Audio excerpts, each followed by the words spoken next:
Yeah, go ahead. All right, it is July 1st, 2012, and I'm sitting here with Lloyd Shugart. Lloyd, welcome to the program. Thank you. HookedOnWoodenBoats.com. We're doing a little video today for something different. So we're sitting on Lloyd and Teresa's boat here, Yes. which is a beautiful Ed Muck senior design.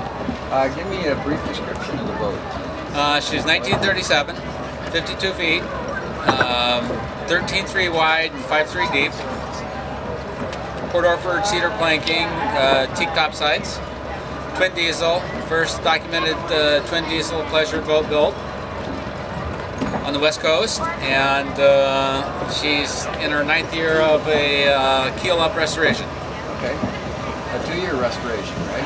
Yeah, well, it was what we called originally our 330 plan. 3 years of restoration and 30 years of annual maintenance. Okay. And So now it's the 10-20 plan. Yeah, well, hopefully we will have another 20 years of good, healthy boating for ourselves, but we've been using her since 2004, starting off some camping along the way, and we're about a year from final restoration, being that we have interior finishes, upholstery, floor coverings, and some ceilings to do. Okay, all right. So tell me why a guy like you and your wife would take on a project this big, an old wooden boat that a lot of people told you they should just go sink it somewhere. Not sink it, but you know, it's too far gone, Lloyd. Maybe you should pick a boat that doesn't need so much work. Yeah, exactly. So talk to me about that. Well, we knew that at the time that we bought the boat that we had enough energy to do our 330 plan. And at the end of the 3 years, we would have a boat that we could do annual maintenance for 30 years and have a boat that we could keep and use. And to buy a 52-foot boat new would be way more money than we spent on this boat, both in the purchase price and the materials and what labor that we have paid out. Yeah. But we've done 99% all ourselves, so we haven't paid as much out in labor. Yeah. Okay. Yeah. So we're still far ahead of the game over a modern 52-footer. And I've been around wooden boats all my life and around boats all my life, and I just couldn't see owning a plastic yacht. I just couldn't bring myself to do that. 85. I know the feeling. And so now we are a boat show every time we go someplace in the boat. Yeah. Whether we're going to a boat show or not. That's right. Yeah. And probably the people that appreciate the boat and like the boat more than any other group of people that we talk to along the way are children. Really interesting. Every child that comes to this boat is just enamored with the boat. And we found that to be true of all wooden boats. Yeah. Children are probably see the uniqueness of these boats and compare them to the white plastic boats that all look the same and go, that looks like a real boat. You know, because as kids we play with boats that are toys that are made along the classic lines and look like real boats. Mm-hmm. So in our mind we probably have this idea of what a real boat should look like. Yeah. Based on our childhood. Yeah. Yeah.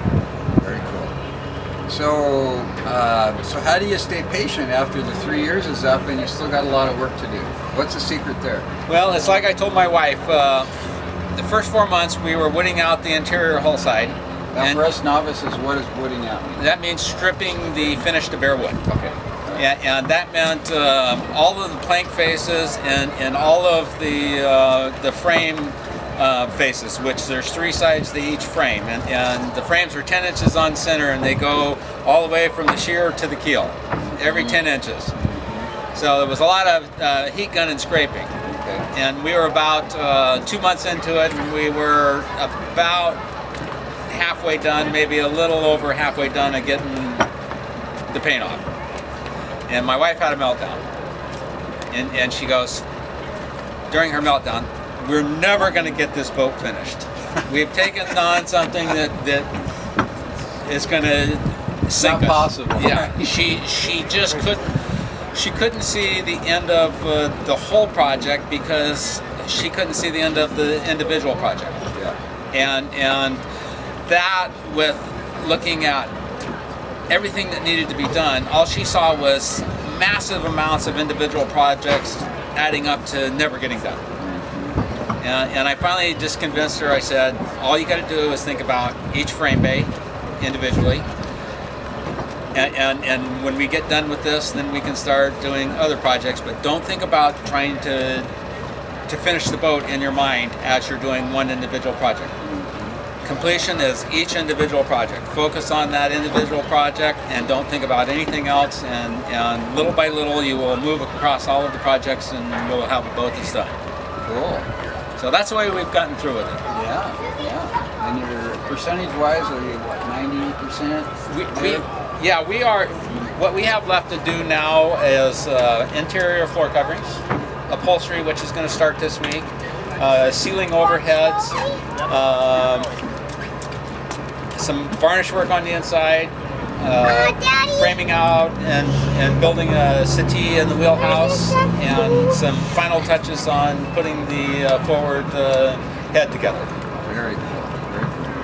So, Lloyd, any words of encouragement for people that might be watching this and they've got a big project on their hands? Maybe they're building a boat for the first time, they're 20% into it, they feel hopeless, or they're restoring. What's your top couple of words of advice? Every time you go to the boat, do something. Whether it's a big job or a small job, just do something when you're on there. A lot of people go to their boats and they get overwhelmed, and they sit there and they plan, and because they're so overwhelmed by what they've got left to do that they don't do anything. So every time you go to your boat, if you don't do anything, then nothing ever gets done because the gremlins won't do it. So every time you go, even if it's just sanding and painting one hatch, down the road, that's one hatch that doesn't have to get done. So no matter what, whenever you're on the boat, do a project. Okay. Either start a project. Even if it's 30-minute project. Even if it's 30 minutes. Yeah. That starts to condition you, so every time you're on the boat, you're working. Yeah. We're happy owners. That's great.